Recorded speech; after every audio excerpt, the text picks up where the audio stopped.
ফিলিস্তিনিদের গাজায় ফিরতে দেবে না মার্কিন প্রেসিডেন্ট ডোনাল্ড ট্রাম্প। সেই সাথে গাজা গুড়িয়ে দেওয়ারও হুমকি দিয়েছেন তিনি। আর এতেই বিশ্বজুড়ে নিন্দার ঝড় উঠেছে। তবুও নিজের সিদ্ধান্তে অনড় ট্রাম্পের গাজা গুড়িয়ে দেওয়ার হুমকি কিসের ইঙ্গিত দিচ্ছে? যুক্তরাষ্ট্রের প্রেসিডেন্ট ডোনাল্ড ট্রাম্প বলেছেন, তার গাজা নিয়ন্ত্রণের পরিকল্পনার অধীনে ফিলিস্তিনিদের উপত্যকাটিতে ফেরার কোনো অধিকার দেয়া হবে না এবং এই অবস্থান থেকে ফিরে আসার কিছু নেই। গাজা এখন গুড়িয়ে দেওয়ার একটি জায়গা, বাকিটাও গুড়িয়ে দেয়া হবে এবং এই গুড়িয়ে দেওয়ার কাজ চলমান। 10 ফেব্রুয়ারি মার্কিন সংবাদ মাধ্যম ফক্স নিউজকে দেয়া এক সাক্ষাৎকারে একথা বলেন তিনি।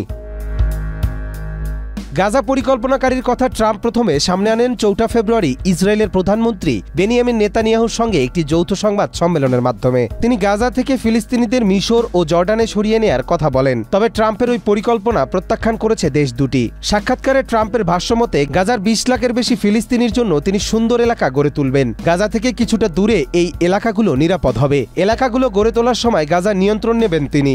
ট্রাম্প বলেন, ভবিষ্যতের জন্য গাজা একটি রিয়েল এস্টেটের অগ্রগতি হিসেবে ভাবুন। এটি একটি সুন্দর জায়গা হবে, বেশি অর্থ খরচ হবে না। এদিকে ট্রাম্পের একের পর এক মন্তব্যের মধ্যেই গাজায় যুদ্ধবিরতির দ্বিতীয় ধাপ নিয়ে আলোচনা করতে 10 ফেব্রুয়ারি কাতারে পৌঁছেছে ইসরায়েলের একটি প্রতিনিধি দল। চলতি সপ্তাহে ইসরায়েল ও ফিলিস্তিনি স্বাধীনতাকামী সশস্ত্র সংগঠনের মধ্যে পরোক্ষ আলোচনা শুরু হওয়ার কথা। তবে ইসরায়েলের প্রধানমন্ত্রী দপ্তরের একটি সূত্র জানিয়েছে, গাজা কারা শাসন করবে, কে দখল করবে, এমন বড় বিষয়ের চেয়ে বেশি গুরুত্বপূর্ণ যুদ্ধবিরতি সীমালঙ্ঘন হচ্ছে কিনা এবং দ্বিতীয় পর্যায়ে ইসরায়েল যুদ্ধ করতে বাধ্য হবে কিনা।